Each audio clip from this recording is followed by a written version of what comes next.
My disclaimer doesn't fix my offer. Here's what actually stops the refund requests.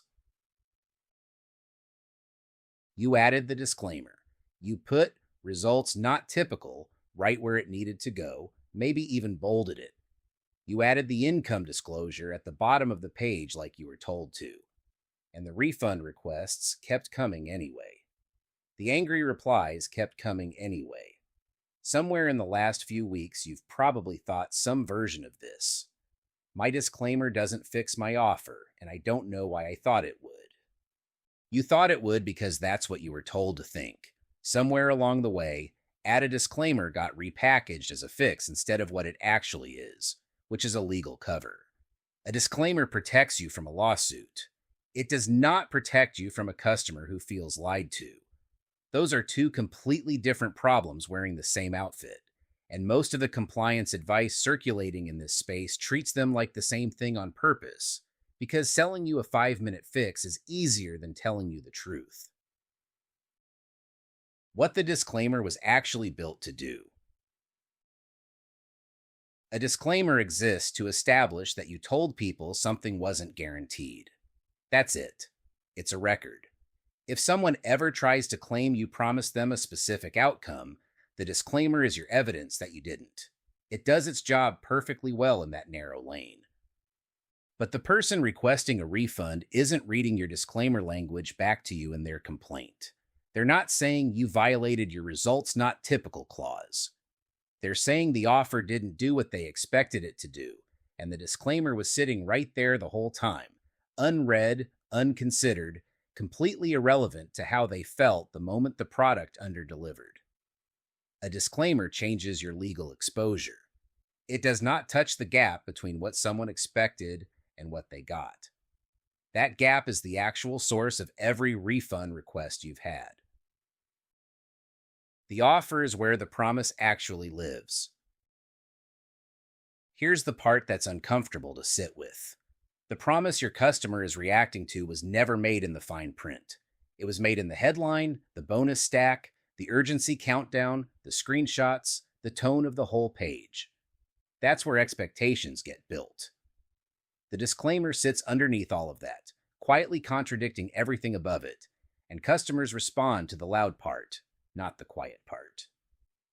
If the offer oversells and the disclaimer undersells in the same breath, you haven't created balance. You've created a contradiction, and the customer experiences the overselling part first. By the time they hit friction, they don't go back and reread your fine print with fresh eyes. They just feel like something was off, and they want their money back. This is the actual diagnosis behind my disclaimer doesn't fix my offer as a search phrase. It's not that your disclosure language is worded wrong.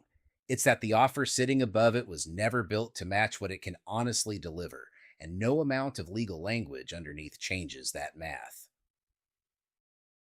What actually changes the outcome? The fix isn't a better disclaimer. It's closing the distance between what the offer claims and what it delivers, until there's nothing left for the disclaimer to quietly walk back. That means the headline stops promising an outcome the product can't consistently produce. It means the bonus stack stops padding value the buyer will never touch. It means the page describes the actual mechanism of the offer instead of the feeling the buyer wants to have. When the offer itself is honest, the disclaimer becomes redundant in the best possible way. It's still there for legal cover, but it's no longer doing the job of correcting an oversell, because there's no oversell left to correct. Refund requests drop not because people read the fine print more carefully, but because the product matched what they were told before they ever needed to.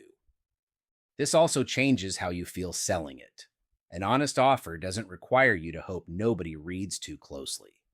It holds up regardless of what someone reads, because the claim and the delivery were never fighting each other in the first place. Where this leaves you. None of this means disclaimers are pointless. Keep them. Use them correctly. But stop treating them as the thing standing between you and a wave of refund requests, because they were never built for that job. If you've been stacking disclosure language onto an offer that's still overselling above it, The pattern will keep repeating no matter how many disclaimers you add, and you'll keep circling back to the same conclusion. My disclaimer doesn't fix my offer. Because it's true, and it was always going to be true until the offer itself changed. If you want to see what an offer built to match its own claims actually looks like, start here.